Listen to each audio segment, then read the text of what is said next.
welcome along to the Sports Express Show. Thank you so much for joining us once again. And in this video, we're just going to look at some rugby action, of course, that's coming up this weekend. As far as the Springboks are concerned, it is the second test, of course, against the British and Irish Lions. So, my brother, we did have the first one this past weekend, which was one in which the Springboks fell short in terms of the results overall, a 22-17 defeat. For the boys in their first test match back, we have to highlight the fact that they haven't played a match. Apart from the SAA against the British and Irish Lions, which wasn't a full-strength squad, so their first time back after the 2019 Rugby World Cup. You can't count the SAA, you can't count the friendly against Georgia. Those things don't count.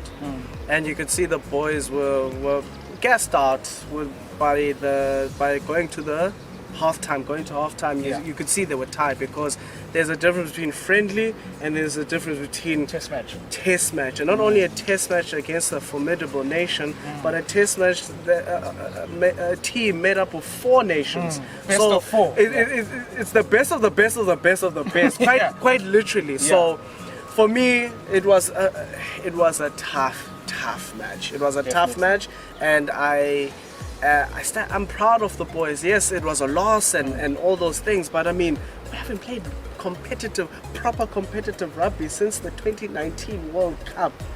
And this is the performance that we put in without any rugby. You can't count provincial rugby like Currie Cup and Super Rugby. I mean, that's not the elite of the elite, right? So in essence, like you said, the last time we played was the World Cup final, which we won. We are world champions, and now we are here. And I feel like we picked up our hands. We put in a good performance. I don't want to lie to you. We have no shame in that loss. Yeah, definitely. So a 12-3 lead at halftime, going into the second half, and the Lions were a completely different side.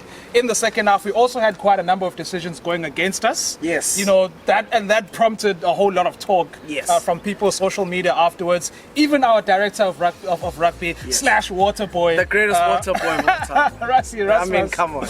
Yes. Yeah, who had a lot to say about what the referee, how they conducted the match, even the TMO as well. You know, so he had a lot to say, which literally got a lot of people talking. He even made a video that's like an hour long, talking about every single decision that went against us. I think rightfully so. I mean, he can express himself however he wants.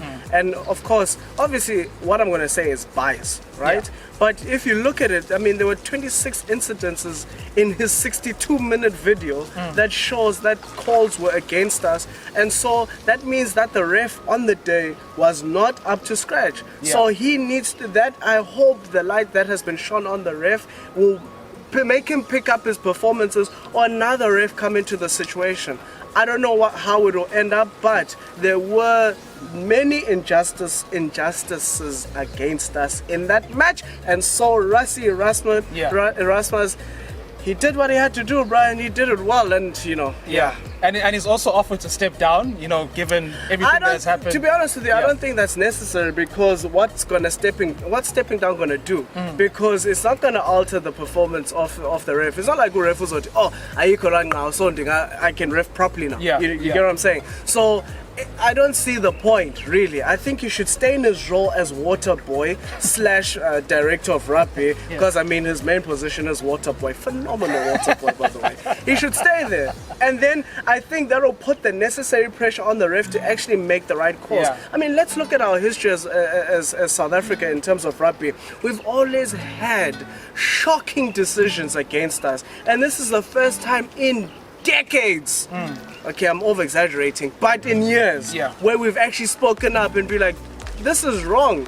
And all this time we've kept quiet. So I think subconsciously the refs think they can, and that is not the case this time around, because Rassie Erasmus showed them. And the interesting thing as well that he noted in this video is that not only the decision but the treatment as well of the two captains, looking at how he was treating Musia and also the opposition captain, and the difference in that. He would show like the body language when it came to Elwyn Jones, and he would show the body language of the ref when it came to Sia. There was a point where the ref would actually turn his back on Sia Kolisi and not taking him seriously, and I mean that's discouraging, as you can see. So I hope with this video it will prompt the ref to actually be fair, man. Just ref.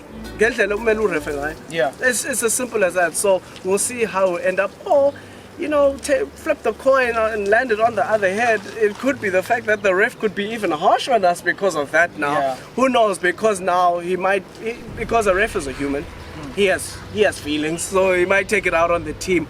Who knows? But I hope it's on the positive side. Yeah, different referee, but we have the same TMO as well for the second test, which is a crucial one, my brother, because that is literally going to be the decider right now. If we lose that one, then the series is completely done. Yeah. I think we have a couple of changes made there. One at number 8 and also the front row. I think Steven Kitsoff is going to be starting this one. So it's a must-win game. No, it is a must-win game. The worst result that we can get from the game is a draw. That's the worst result that we can. Definitely. Well, in terms of falling our way. Last right? one being the decider. Yes, last time, and then we go into the last one, it being a decider. So we need to win this match. I feel like we will win this match because, like I said, there's no way you cannot play rugby for like 12 plus months, and then you lose by what? Five points against the elite of the elite of the elite. I mean, come on. So I feel that we are going to win that one.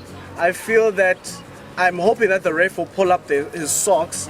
Well, I know it's a different ref, but I hope that the officiating is up to scratch, so that things are fair, so that we can clout these bastards. And if we do lose on a fair level, a playing level field. Exactly, but and make sure that everything is based on quality. But I mean, we won't lose. I mean, that water boy is phenomenal.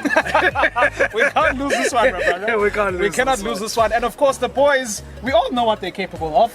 One loss does not mean that they're not world champions anymore. That they're not world-class talents. Yes, Siya Kolisi also came out after the match, and it did own up to the fact that the guys made a lot of mistakes in the game, and those are the kind of mistakes that they won't be repeating. Yeah, I mean, it's to be expected though. Like I say, I've got no qualms about this loss, brother. I mean, if anybody has played rugby, they will know. So I've got no problems with this loss. It's just obviously the things that happen in between the loss in terms of the officiating. So if that's fixed up and the boys get their fitness back up, because like I said, the tank was going down quicker than it should have, understandably again.